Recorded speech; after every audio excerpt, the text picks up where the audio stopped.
Kia ora, good morning. I'm just recording my dream. It's still a little bit. I've only been awake like 5 minutes, so I've kind of worked it out, but I'm gonna have to work more out as I talk, I think. So I had a dream that I was in Washington, not Washington DC, Washington State, but for some reason it was more like Florida. I don't know if there's a place in Florida called Washington. I'll have to have a look. But we were in Washington. I say we. I was by myself, but I was in this nice neighbourhood. It was big, huge houses and that. It wasn't like multi-millionaire nice, but it was a nice neighbourhood. And I walked up this driveway to this big, massive house where there had been this party going on. And I walked in, and there were bodies everywhere. Passed out drunk, asleep, but the house was absolutely trashed. It was full of rubbish. The wallpaper was coming off. This house was filthy. Even in the dream I knew that it stunk. It was so dirty. And then this man got up from the sofa and started having a fight with this other man, and then next thing you know, everybody just got into this massive fight, and they started stabbing and shooting each other. And there were like dozens and dozens and dozens of people in this house, and they all just killed each other, shooting and stabbing, and there were bodies everywhere. And I walked past this huge bin of trash, and I was thinking like, oh my God, like someone's got to clean this place up. The weird thing was, nobody cared about the people who were dead in the house. As I was walking past the bin thinking someone's going to have to take this bin out, I saw Robert DeNiro, and he was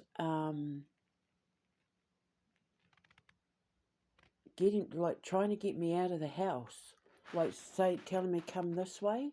So I followed him, and he took me out the back of the house. People were still killing each other, and he was taking me out of the house for my protection, and I was hiding behind the house, and he was saying, you don't need to hide, you're fine.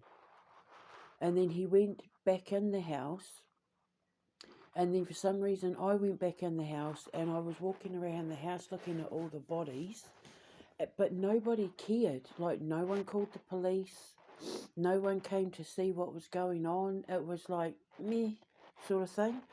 So then I went to the toilet, and I did a number one. And then this woman came in to put something in the toilet while I was still on the toilet, and she made some comment about that's just how we do it here, or we don't mind this sort of thing doing it here, like meaning like where I'm from, we'll walk in while you're using the bathroom and put something in the toilet, like that's just who we are. We don't mind that sort of thing. And there was this woman who I'd just recently seen, like the night before, with her butt hanging out of the wall doing a number two. And she was laughing and joking and saying something about not being able to hold it in. And there was like a hole in the wall, and she had her butt hanging out of the hole, and she was doing like a number two. And I knew that the poop was going into the ocean, because when I came out of the house, there was this big giant African American man there, and he said, come on, I'm going to fly you out of here. And the water was right there. So we started walking along the waterfront. I remember the weather was really, really warm, but it may have been slightly overcast, and he put me in this really nice hotel. It was really, really lovely. I remember everything was maroon, white and gold. The decor to it. And then he came back to get me, and we were walking through town, and we stopped at what looked like a massive bank, and I just remember it was like glass doors and everything, and everything was written in pink,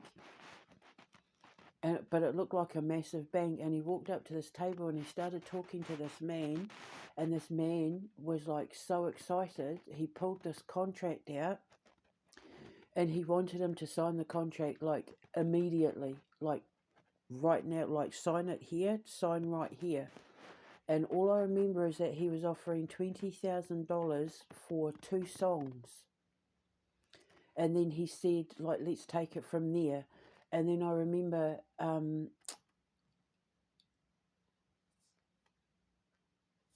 thinking, it's a talent agency. He's selling his talent and this man is buying his talent. But it was like a short-term contract of like, let's just see how it goes kind of thing. And while they were signing the contract, I walked outside and went to the ocean and started, like I was walking around the ocean, in my pants, I do that in real life anyway, I stepped into the water and it was like up to my kind of thighs, and all the people got out of the water and I was just walking around the water, and then the man came to get me and we started walking back to the hotel that he was putting me in, and my dad was there and he was talking to my dad about this contract and saying, it was something like, you look after her and stay here, I'll go and get the rest of the contract. I'll go and finish the contract or get the other contract, something like that. But you stay here and look after her. And he seemed not annoyed at the contract, but it was like it seemed like how can I put it? It's not that it wasn't enough. He was happy with the amount of money. It was what they were asking for in return. Like, like they needed him to record these songs within the next 3 days, sort of thing. And we didn't have a house. We had nowhere to go. I was staying in a hotel, and he was trying to fly me out of there. And I remember when he said it too, I looked up at the sky to look for planes and helicopters. I don't know why. But it was like, he's not even going to give us time to get her into a place. He wants everything like now, sort of thing. Like it's got to start happening now. We haven't got time. And he just seemed a little bit annoyed by that. And then I woke up. So now the interpretation. So it was a nice neighbourhood. It was a nice big house full of people who were drunk and asleep from partying. So obviously houses at the time of the dream represent you or how you see yourself. But because this wasn't my house, it's talking about watching a situation go down where everyone's going to take each other out. Stabbings in dreams obviously depend on where you're stabbed and shot, but to dream of being stabbed means it's a personal attack. Someone's coming after you personally. But then because they were all also shooting each other, it means that they're targeted. So for example, individuals being targeted personally for lawsuits. And the reason why I say that is because of Robert De Niro, because he had a badge on. He was playing a role in a movie, because he often played a lot of, cops and detectives and former FBI and all that. When you dream of famous people in your dream, it means public recognition. So, and because the house was filthy, I mean, I can't even describe how dirty and filthy and stinky it was. It stunk. It just stunk. And there was just bags of rubbish everywhere. You couldn't see furniture for all the rubbish in that. So when you dream of an untidy house, it means someone's created a mess. Someone has created trouble, someone has done something, but because this was a whole pile of people that were responsible for this mess, and because they were drunk from partying and that, it's people committing crimes, thinking they'd got away with it, but they've left so much evidence behind that they can be individually targeted for lawsuits and arrests and justice on their own. And when it's happening, they're all going to start pointing fingers at each other. That it wasn't me, it was him. I only did it because she told me to. That sort of thing. That's exactly what that means. And because there were like trash bags full of rubbish, overflowing with rubbish, it means gathering enough evidence to take them all down because they didn't do their either their homework, their due diligence. So it could be even, the police officers in my case being held responsible for the injustice, for trying to set me up, for trying to lie under oath and, get an innocent person convicted for something that had nothing to do with me. It means all that sort of thing. And shootouts as well in dreams can also mean like police officers, the law, the FBI, that sort of thing, because they all carry guns. Interesting that it was in America. But yeah, so basically Robert De Niro was like, come this way. So it's like I was being kept out of it. He was moving me out of the way so that he could take care of justice. And, everyone, because they were like drunk and passed out, it's people who thought they'd gotten away with something and they were celebrating, well, they're not going to catch us now. Let's just get on with our lives. Or they're not, they don't know that we've stolen that, or they don't know that we've done that, not realizing that like Robert De Niro had a handle on everything that was going on. He knew everything that was going on.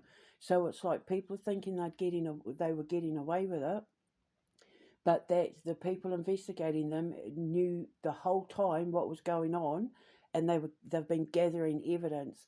Because this house was so full of trash and rubbish, obviously the evidence that they've gathered or will gather is so much that it's overwhelming and overflowing evidence that can't be denied, evidence that not only takes them all down, but individually as well, i.e. the stabbings, and them saying, like, for example, text messages, emails, where it's from one person to another, where, when someone sends an email to someone else, the email has their name on it. So that's what the rubbish meant, like individually taking them down as well as the group. So then when I was taken out of the house for my own protection, I remember thinking, they're going to get me too. Like, and I was like a little bit scared, thinking like, am I going to get shot or stabbed? And I remember Robert De Niro said, this has nothing to do with you. You don't need to worry. The fact that nobody cared, the fact that like the police didn't turn up, no ambulances turned up, the people in the neighborhood didn't even like poke their heads out the door to see what the hell was going on. And I promise you, it was loud. Like, people were screaming and there were bullets firing and blood everywhere, and nobody cared. The house was littered with bodies, and it was almost like just leave them to rot in the trash. Like people just wanted to leave them to rot in the trash, or they were happy to leave them to rot in the trash inside the house. So I'm just having a sip of my coffee. It means people turning their backs, people not caring what happens to them, no one coming to their aid, their friends and family, because it was a neighbourhood, their friends, their family, their work colleagues, not caring, like, it's got nothing to do with me, they made their own beds, let them lie in it, people turning their backs. people, yeah, leave them to rot. I want nothing to do with it. It's done, sort of thing. Like, yeah, people turning their backs. So then the man turns up and saying about flying me out of here and getting me into a hotel. Remember, in dreams, hotels mean the in between the old and the new, not quite finished, tying off the loose ends of the past, not quite stepping into the new life for my future, the in between. But it was really nice. It was a really beautiful hotel. Like, I would have been, geez, if I got taken to I mean, if I was taken to the Premier Inn, I'd be over the moon. But it was kind of like the Premier Inn, but more upmarket. But I remember just being so happy that my boys and I were going to be in big beds, our own beds, and it had a bath. So, so yeah, the in between, but him saying, getting me, flying me out of here, and me looking up to the sky, to look for the planes and stuff, is basically me looking up to God saying, I'm getting ready. Like, I'm ready. I know you're asking me to get ready to step into my ambition, to step into my career. And then taking me to what looked like the bank, but it ended up being a talent agency, and having that, getting the contract organised is, the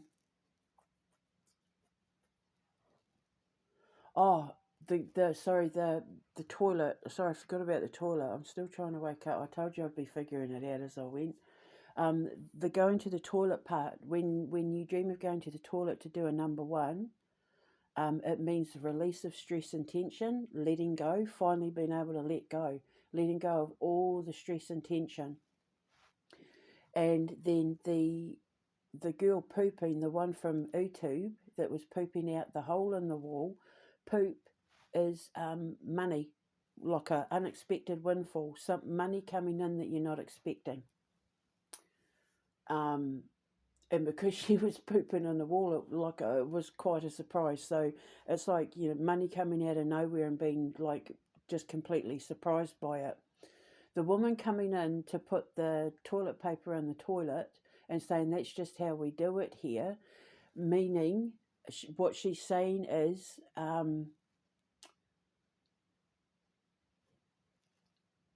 following protocol, following the law, following the book of the law, following, this is how these kind of investigations have to be done, with you being kept out of it so that we can take care of everyone. Like everyone, because this is how we do it. So it's American investigation.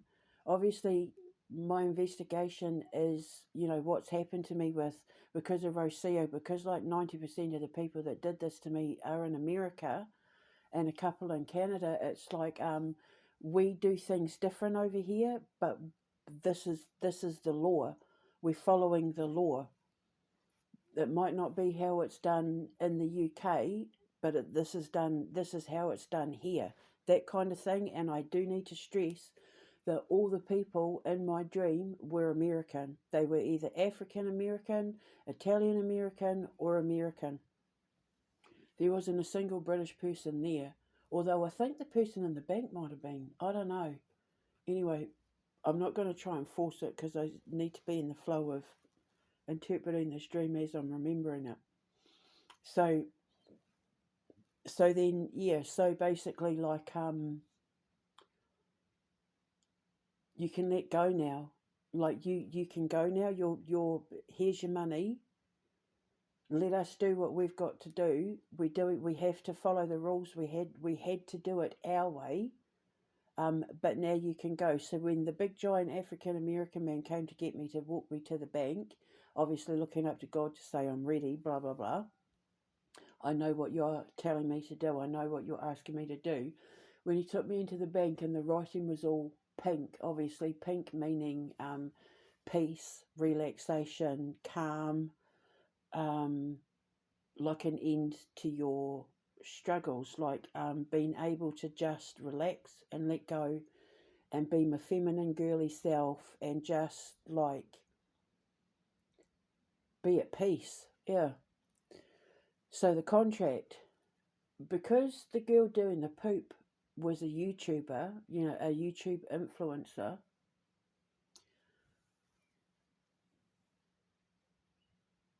and Robert De Niro is an actor, but the contract was for singing something that is seen. The contract is for something that is seen on a screen, like laptop, computer, phone, TV, something that's visual, because it was Robert De Niro. So getting a contract for something that is seen because of something that is heard. Do you see what I mean?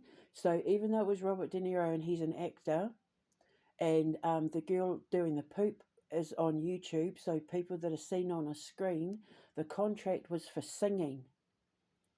So for things being spoken, so this man that was with me was getting me a contract, and they couldn't wait to sign. Like they wanted that contract signed there and then. They wanted that deal done there and then. They were not going to let us go until that contract was signed. So it was like them wanting what is being said so much that they're prepared to just like give money for it. It was 20 grand just there and then until they could sort out like a proper contract, like get her signed right now and then give her enough money to sort herself out, and then we'll sort the bigger contract out later. That's what that was. 2 songs. It could be because of like 2 things that I've put up on my YouTube. I don't know if it's like a radio deal or a podcast deal or being offered a job or a contract or something because of something that I've said on YouTube, because of something I've uploaded on YouTube, because of something that was spoken on YouTube. And it looking like a bank and the poop and everything meaning like an overflow of abundance. So getting my lawsuit money and also getting a contract at the same time. So me getting my lawsuit money and then also at the same time, someone approaching me and saying, we want to give you your own radio show, or we want to sponsor you to put out more of these podcasts, or we sort of to put out more of these, like whatever it is I'm uploading on YouTube, or like I said, we want to sponsor you to do your own podcasts. They were fighting over themselves to get this contract signed. And then me going into the water while he was dealing with the contract is basically standing in my emotions, taking in everything that I'd just seen, everything that I'd just experienced, and standing in my emotions. But when I stood in the water, everyone got out of the water as well. So it means knocking the competition out of the water, blowing the competition out of the water. Like the competition not even having a scratch on what it is that I do, completely owning my field of work, like not even any competition. Once I got in the water, everybody got out because they knew there was no point, which means once I come onto the scene and I get my career and the foundations built and all of that, all the fakes, all the fake spiritualists, all the fake occult scientists, or people that claim they're occult scientists, all the fake psychics and mediums and investigators and that will be put out of business. They will have to go away because I will be debunking everything that they're trying to sell and make and do, which is the whole reason why I do all of this. I am absolutely determined to go after the false prophets and the fake psychics and the cold readers and the fake tarot readers, like Sand Tarot and all that, because they did get tarot readers involved, and some of them went on to become tarot readers and even tried to steal my tarot reading business idea.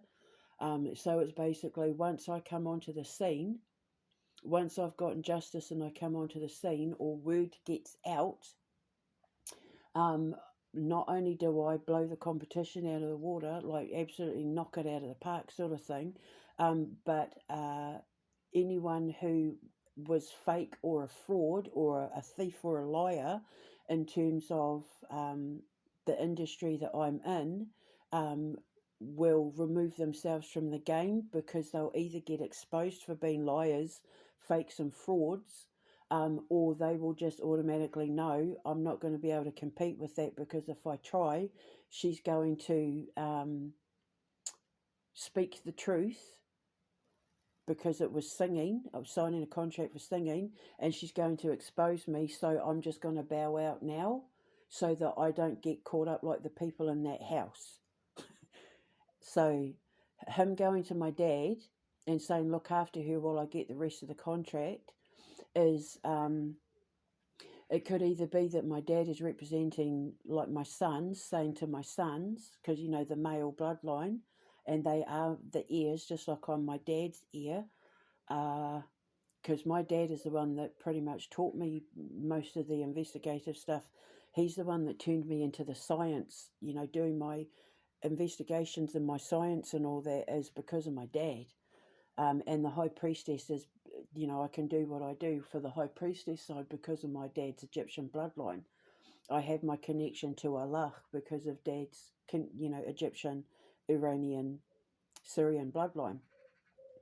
So my dad could represent my sons. So them saying to my boys, look after your mum, while while we sort the rest out. So like giving us money to go and stay in the hotel and just chill and go shopping and all of that until, you know, house hunting, whatever, until the rest of the money comes through.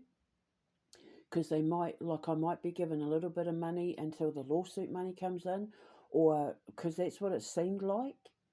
Like it was like, give you this now until the rest comes in. Obviously, if I get millions and millions and millions, it's going to take a few days for the money to go through, I guess. But the thing was, it was money on top of money. So it wasn't just money that I was getting from the lawsuit, it was also money for work that they wanted me to do. But having to wait a couple of days until the money came through to my bank, and because my dad is army, because my dad is military, it means protection, military protection, government protection.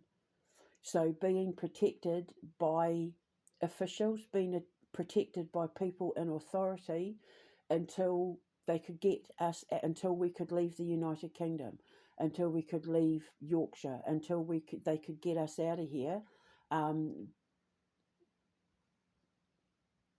So yeah, like my sons, it could be my sons. If it's not represented, if my dad's not representing my sons, then it's my dad protecting me in spiritual form, because dad's been working with me a lot over the last like 7-8 years. My dad's been prevalent in my dreams and in my work a lot. He could also be representative of my YouTube channel, because all my historical grief investigations, you know, my unsolved mysteries and all of that, that's all because of him, because that's what we used to do when I was a kid. So it could be that's what I get a contract for. I mean, it could be that I get asked to help law enforcement, like getting involved in law enforcement stuff, or getting involved in something that is to do with the law or justice. If it's not that, it's just that I'm being told that I'm safe, that I'm being protected by the law, or that I am protected by the law, that I'm protected by military law, because let's not forget, Rocio was in the Air Force. Being protected by governmental forces, being protected by the highest authority is what that could mean. And him being annoyed was like, I've only got a couple of days to get her out of here. I've only got a couple of days to get her moved before they want her to start working. So not even really getting enough time to like move into a place and settle, basically being yanked out of where we are and being given the opportunity to start again with just like a moment's notice. So all my dreams keep pointing to the fact that my life is about to change very quickly, and that the law is coming down on a lot of people who are going to turn on each other and try and take each other out in order to save themselves, but it not being like no one's buying it. No one's going to listen to what they say. They're not going to have a leg to stand on, basically. Every single one of them, not one of them is going to be found not guilty, basically. Not one of them, not their word, their evidence is not going to be believed. They're all going down together. No matter how much they try to take each other down, they're all going down, is basically what it means. So I'm sorry that I'm a bit sort of not trying to interpret it, but I only just woke up a few minutes ago, went to the bathroom, made myself a coffee, sat down and hit record, and I wasn't even still sure at the time I hit record that I even understood the threads of the dream, but now I do. So basically what it's saying is get ready, because you're about to get justice, and somebody's got their eye on you for a contract because of stuff that you're putting out on YouTube. And not only is your life about to change almost overnight, but people are not going to be able to, people are going to fight over themselves to sign you up, and you're going to get money for what's happened, like winning my lawsuit, and me being able to just walk away with my boys, with my head held high, with the support of the government and the law, obviously America, I don't know, and being able to start again and basically owning my field of industry, owning the competition, owning my field in the industry, and people wanting a piece of the pie, basically not being able to do enough to, like a bounty, having a bounty on my head, basically, and God letting me know that every step of the way I have an angel with me, I've got a guardian with me. I might not see him, but he's there, and he's making sure that he gets me justice and gets me out of this with my boys, unscathed, unharmed, and with the money and justice that we deserve. And when that happens, we get to start again, and people basically moving out of my way once I hit the scene, basically. Once I enter the field professionally, people being forced to get out of my way because they're not going to even have a patch on me as far as what I do. You know, because there's a lot of people out there that make out like they can do the occult stuff and that, but they really can't. There's so many fakes and frauds out there, and because they're moving out of the water, they know that if they don't remove themselves out of the game, I'm gonna knock them out of the park anyway. I need to find something else to do, because if she knows who I am, she's going to whistle blow, and then my cover is blowing, and people are going to know I'm a fake and a fraud, like, say, Santaro, for example. I need to find something else to do, because if people find out I was involved in this, I'm going to lose everything. That kind of thing. Or even if they're not involved, it might be tarot readers or psychics, mediums, whatever. If I don't find something else to do, when her show goes out, people are going to know that how I've been doing it has been a lie. People are going to know I've been cold reading. People are going to know that I'm actually not really good at what I do, and I can't risk being exposed, like that sort of thing. That's what that means. So there you go. So interesting dream. It kind of had to figure it out as I started talking, as I started singing. So yeah, interesting. Let's see what happens. But God keeps alluding to the fact that change is coming, and I need to get ready, and that someone is coming to my door to let me know that justice has been served and we can leave. Someone is coming to let me know everything's over. It's just a matter of when. I mean, it's been like a week now since I think he's been letting me know this, so yeah, we'll just have to wait and see. Anyway, I'll speak to you later. Hold your head up high. Ka kite anō. Mwah.